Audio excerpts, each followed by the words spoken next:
Welcome back to my channel. যারা প্রথমবার দেখছো সাবস্ক্রাইব করে পাশে থেকো। আজকে ওয়েদারটা এত সুন্দর, পার্কে হাঁটতে এসে বেশ ভালো লাগছে, কারণ পুজো পুজো ফিল আসছে। এরপর বাড়ি আসার সময় বাবা আর আমি একটু চা খেয়ে নিলাম, কারণ ওয়ার্কআউট করে গলা শুকিয়ে যায়।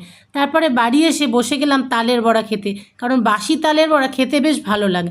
এরপর রোজকার টুকটাক কাজ সেরে বসে গেলাম ব্রেকফাস্ট করতে, লুচি তরকারি।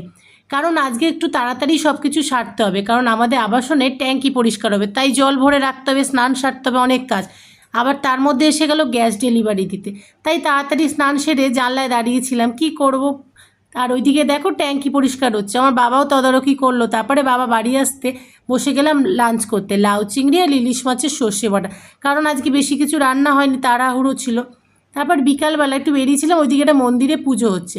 বাড়ি এসে একটু ভাত ভাজা বানালাম, কারণ সোমবার, পরের দিন এই ভাতগুলো আর খাওয়া যাবে না। আজকের ব্লগটা এইটুখানি। টাটা, ভালো থেকো।